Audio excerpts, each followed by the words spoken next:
Magiging bahagi ng summer school program ng De Montfort University o DMU si Francine Diaz.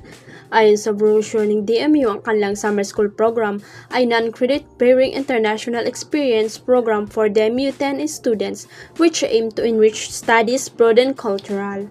Ayon naman sa website nila, ang mga international student na napipili para sa nasabing program ay mula sa partner school nila sa iba't ibang bansa. Isa nga ang pinapasukang school ni Francine na Southville International School affiliated with Foreign University o SISFU sa mga partner ng DMU. Ang kanilang summer school program ay designated to be interactive fun, engaging with session, visit social events at tumatagal ng 10 araw. Sa July, nakatakdang lumipad patungong Leicester, United Kingdom ang kapamilya aktres para gampanan ang pagiging international student. Bonggang scholastic achievement nga ito ni Francine na kahit busy sa mga ginagawang proyekto ay hindi pinababayaan ang kanyang pag-aaral. Matatandaan na last year ay nagtapos siya ng senior high school sa SISPU. Pinagpatuloy niya ang kanyang pag-aaral at ngayon nga ay college na siya sa nasabing school. Habang nag-aaral nga ay ginagawa nila ni Seth ang teleserye Sins of the Father at ang bago nilang movie na She Who Must Not Be Named.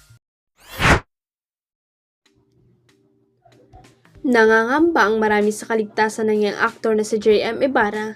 Kumakalat kasi ngayon sa social media ang isang death threat laban sa kanya na mula sa fan ni Fiang Smith at Jaren Garcia na mga kapwa-alumni ng Pinoy Big Brother Gen 11.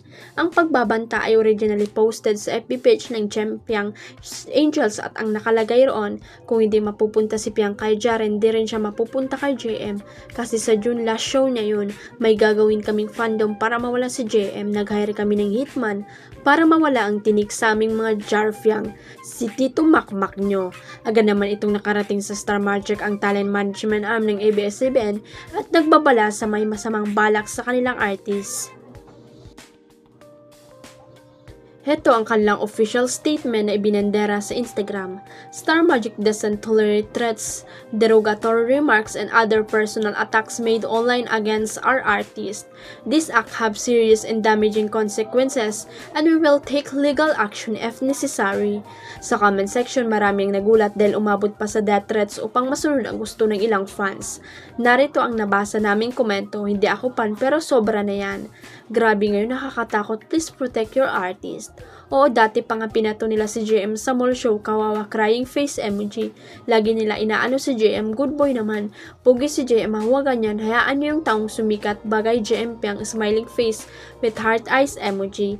Respetuhin na lang sana ang love team na gusto ni Fiang hindi umabot pa sa pagbabanta.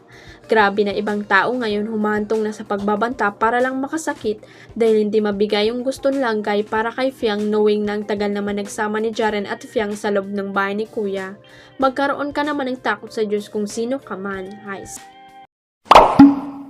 Huwag kalimutang i-click ang subscribe button at i-ring ang notification bell para sa latest at legit chika updates.